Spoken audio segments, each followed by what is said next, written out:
Et 4h16 minutes, vous êtes dans le retour à Choix Radio X. C'est une histoire qui a fait la manchette des journaux aujourd'hui, M. Dess, puis qui a quoi surprendre et peut-être même un peu dégoûter. Raconte-nous ça. Oui, c'est un jeune de 13 ans qui a pu recouvrer sa liberté hier. On parlait de justice de Québec parce qu'il il avait été inculpé d'agression sexuelle sur sa sœur. En fait, au total, il y a 4 victimes là-dedans, mais il a recouvré sa liberté en attendant la suite des procédures pour avec on dit sa famille, avec une partie de sa famille, en tout cas pendant le temps des fêtes. La juge Lucie Rondeau qui dit que c'est pas là un cas, un des rares cas en fait où la détention d'un jeune accusé est nécessaire en attendant l'issue des procédures. Parce que dans ce cas-là, le jeune de 13 ans est accusé d'avoir fait des attouchements et des agressions sexuelles à sa sœur cadette et également à 3 autres victimes, dont des accusations de fellation et de sodomie sur son cousin de 7 ans là-dedans. Donc c'est quand même... il y a un cousin, une cousine, puis il y a une petite fille qui fait pas partie de la famille, pas dans la famille, de 11 ans, qui elle aussi a été agressée par le petit gars. 13 ans, c'est une histoire qui mérite explication. Bonjour, Doc Mayou. Oui, bonjour Stéphane, Vincent, Lisa Marie. Bonjour. Doc, c'est jeune, 13 ans, pour commencer sa carrière dans ce domaine-là? Non. Ah non? C'est plus fréquent qu'on le pense. Les déviants sexuels commencent assez tôt leur carrière de déviation. C'est qu'on en parle maintenant. Avant ça, c'était passé sous silence à la chambre de la jeunesse. Maintenant, on en parle. C'est la seule différence. Ça fait longtemps que ça existe, ça. À partir de quel moment ça peut commencer chez les... À partir de l'adolescence. Okay. Alors, les déviants, les pédophiles, commencent leur carrière très jeune, habituellement, dans la plupart des cas. Est-ce qu'ils commencent... Ah oui, j'allais vous poser la question, est-ce qu'ils commencent tous très jeunes? Non, pas tous. C'est du cas par cas. Okay. Et dans bien des cas, les déviants sexuels commencent très tôt leur carrière. Dans le cas qui nous intéresse, cet adolescent de 13 ans, il y a une urgence, non pas de l'enfermer, mais de l'évaluer. Parce que, et j'espère qu'il y en a qui vont passer le message, là, il est urgent de lui faire un test psychométrique afin de déterminer son quotient intellectuel.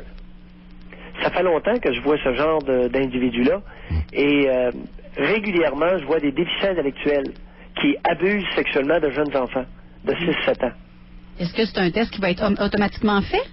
Non. Non, OK. Ah non, puis la plupart du temps, il n'est pas fait. C'est pour ça que je vous le dis, là. Mais Doc, je vous donne un hint extrêmement important. Je le trouve extrêmement intéressant, mais en même temps, dans les détails qu'on avait aujourd'hui, ce qu'on raconte de ce petit gars-là, c'est que c'est pas un enfant problème nécessairement. Il est sportif. On dit même bon élève sportif. Bon élève c'est comme à ça l'école. qu'on le décrit. Exact. Mais il y a peut-être certains retards à certains endroits. C'est un étudiant qui serait d'intelligence normale? Selon ce qu'on comprend. Écoutez, on n'était pas là, puis je suis pas allé super chose la semaine passée, mais je ne sais pas. Non, mais c'est important parce qu'un bon élève, il peut être très tranquille. Tu peux avoir un déficient qui est très tranquille à l'école, qui est un bon élève, mais qui apprend rien. Alors, d'où l'importance de vérifier le quotient intellectuel. S'il est de quotient intellectuel normal, de 100 et plus, à ce moment-là, on aura avantage à s'inquiéter beaucoup. C'est évidemment, lorsque on a affaire à quelqu'un qui est qui est de faible quotient intellectuel, ça s'explique à quelque part. Ça s'explique parce que tous les déficients intellectuels vont avoir l'habitude ou généralement s'amusent sexuellement avec des jeunes de leur âge mental. De leur âge mental. Oui, c'est ça. C'est-à-dire, s'ils ont 5-6 ans d'âge mental, ils font des jeux sexuels avec des petits de 5, 6, 7 ans. OK? Très bien. Maintenant, s'il est d'intelligence normale et supérieure à la moyenne, à ce moment-là, on aura avantage à s'inquiéter très sérieusement. Qu'est-ce que ça dénote dans ce temps-là? Et à l'entourer, écoute, c'est le début d'une déviation sexuelle. C'est bien évident. Parce qu'à 13 ans, là, c'est quoi? Secondaire 2, t'es quand même supposé être rendu allumé. Ça rentre plus du tout dans des jeux d'enfants, là. Non. Exactement. Nous ne sommes plus dans les jeux sexuels d'enfants de 6-7 ans, là, qui jouent au docteur. OK, alors il y a une déviation. Parce que quand on est plus vieux en tant qu'adulte, j'ai l'impression qu'on voit 13 ans comme plus jeune. Moi, je me rappelle quand j'avais 13 ans, il me semble, j'étais au secondaire, j'étais épanoui, j'avais des activités, puis une conversation qui se tenait, là. Oui, on parle de secondaire 2, là. Alors, c'est évident que ce jeune-là n'a pas d'empathie, est très intéressé par la chose sexuelle, n'a pas le respect de l'autre. Il manque plusieurs petites données, là. Non, bien sûr, Doc, mais quand même, on jase, là. S'il commence de bonne heure comme ça, et à faire plusieurs victimes. Sa sœur d'abord, Oui. Les cousins, cousines, et ensuite une petite fille de 11 ans qui est à l'extérieur de la famille. Ça va en progressant son affaire? Parce que là, c'est filles et gars. Écoute, il y a l'histoire de fellation, masturbation, sodomie. C'est vrai qu'il a pénétré le petit gars dans le derrière. Là, oh boy, ça commence à être moins chic. Là. C'est grave beaucoup, là. Oui. Écoute, la chose est à prendre au sérieux. OK. Parce que ça pourrait être le début d'une déviation sexuelle très importante. Mais alors, on a dans un cas comme ça, c'est pas de l'enfermer ou pas qui est important, c'est de l'avoir à l'œil. Bien C'est sûr. de l'encadrer. Là, ils l'ont envoyé chez ses grands-parents. Évidemment, il ne pouvait pas retourner chez ses parents puisque sa petite sœur a été une de ses victimes. C'est une bonne chose? Ben, écoute, l'encadrer. Je parle d'encadrement à long terme. Alors là, maintenant qu'on en a un, là, celui-là, là, il devrait être dans le collimateur du système judiciaire à vie. Comprends-tu? Oui. Pas jusqu'à temps qu'il ait 18 ans, puis ensuite, on passe pas son dossier aux adultes, là. Non, bien sûr, mais quand ça commence, mais dans le fond, Doc, ma question tantôt, ça commence très jeune. On voit une espèce de progression inquiétante. Non, il n'y a pas encore. Il ne faut pas exagérer non plus, là. Il pogne sa petite sœur, après ça, il pogne sa petite cousine, après ça, c'est le cousin qui sodomise à 13 ans, Doc. Ouais. Puis ensuite, c'est une petite fille, une étrangère à la famille. Non, il est vraiment extrêmement irrespectueux de l'autre, alors, et sans empathie. Alors, à 13 ans, là, c'est inquiétant. Si on l'a... Il y a pas de on va voir s'il associe la progression serait dans la déviation. S'il associe la torture, des choses comme ça, et ce serait pas surprenant. Dans ce genre de cas-là, il peut y avoir, à l'intérieur de quelques années, une progression dans la sévérité, dans la cruauté. OK, donc ça peut aller là, à des gestes encore plus graves, peut-être même jusqu'au meurtre, là. Torturer, prendre de force, tu sais. Wow. Là, c'est sous forme de jeu avec des nananes, mais si un enfant veut pas, comment il va réagir, là, ça demeure à voir. Alors, il peut devenir de plus en plus violent. Et là, vous parlez de l'entourer, mais en tant que parent, les parents de ce jeune-là, je sais pas, comment un parent peut réagir? Surtout, là, il a agressé sa propre sœur, donc, le parent qui ose... Les hommes rient, là. Il a agressé sa propre sœur. Les hommes rient. Ben quoi? La troisième situation d'inceste, OK, c'est frère-sœur. Alors, l'inceste, la forme d'inceste la plus fréquente, c'est le père avec sa fille. La deuxième, c'est le grand-père avec ses petits-enfants. Puis la troisième, c'est le frère avec sa sœur. Frère et sœur, hein, ouais, c'est ça. Hey, c'est pas rare, là. Tombez pas des nues, après-midi, là. Non, mais ça arrive pas, tu sais, je veux dire, ça arrive pas dans toutes les familles, là. Je veux dire, moi, j'en connais... C'est pas dans toutes les familles. C'est ça, j'en connais peu des familles. Du Québec, je vais autant vous le dire que c'est pas rare. Ouais, mais remarque que Doc, tu disais... Alors là, lui, ils l'ont pincé, puis on en parle. C'est ça. C'est pas rare, là. On en entend parler, ça nous étonne, mais c'est pas rare, c'est juste qu'on n'en entendait pas parler avant. Exactement, Bon, parce que c'était à huis clos.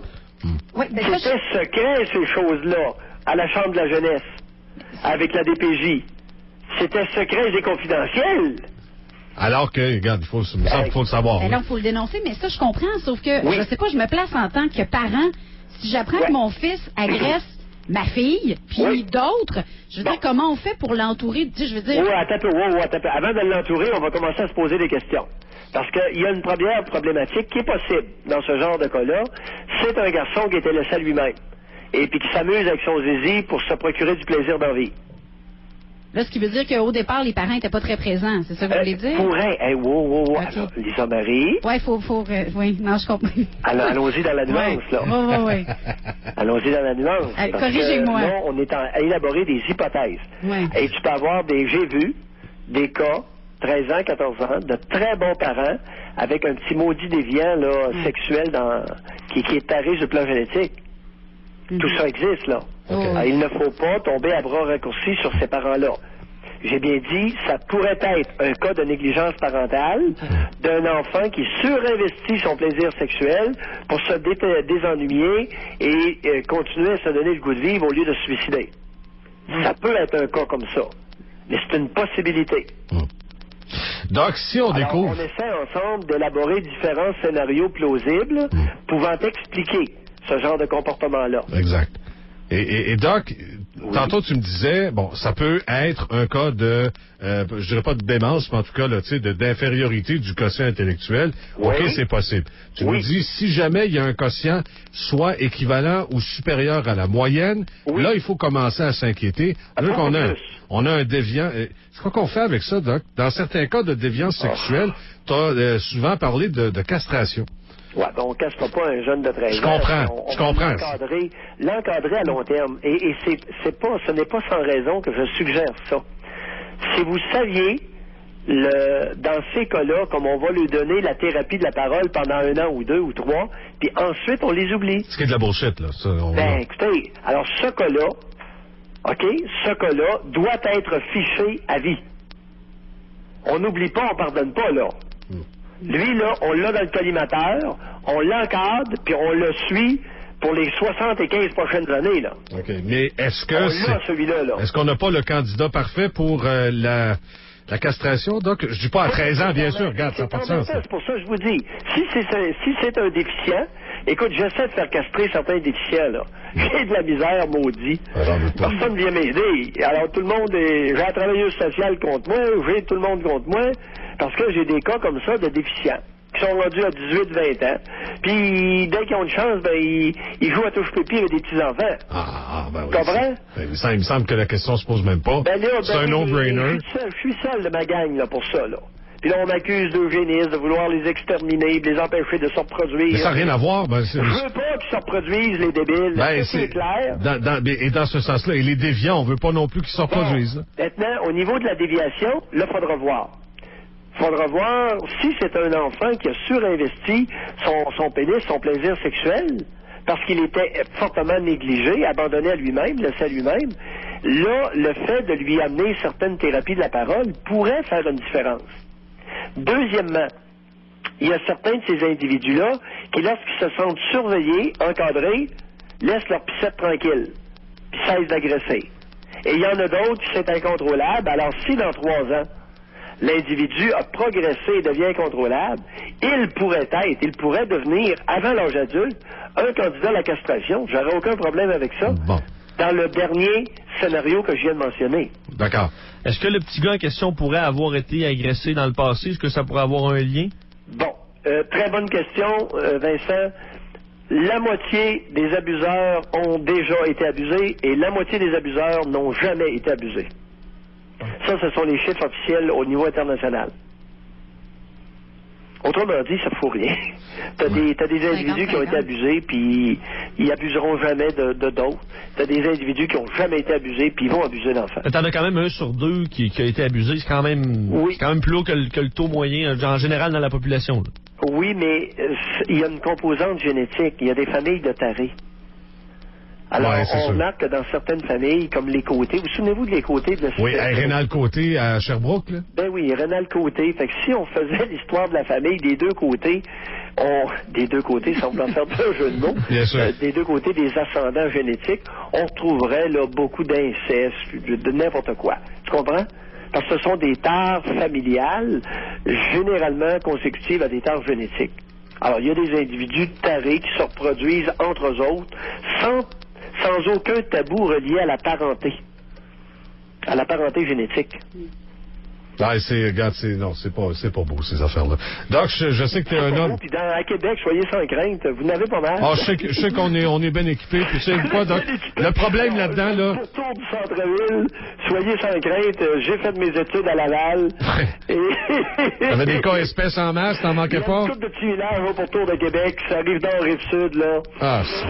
Vous êtes bien équipés. Doc, je sais que t'es un homme attendu ailleurs, je te laisse là-dessus, je t'en souhaite une bonne. Merci. Et on a d'autres sujets à débattre à un moment donné, on s'appelle, OK? Oh oui, parce que Mme Marois, il ne faut pas l'oublier avec sa volonté d'enseigner l'anglais et l'histoire en anglais, les maths en anglais, je pense que tu as de la dire avec ça un peu. Lisiane Gagnon, la presse, un éditorial de Lisiane Gagnon dans la presse de vendredi 21 novembre à lire. Extrêmement inquiétant, notre grande Pauline. Avec Pauline Marois, nous n'avons pas besoin d'ennemis. Salut, Doc. Bye. Bye-bye. Il est 4h31. Je veux juste vous parler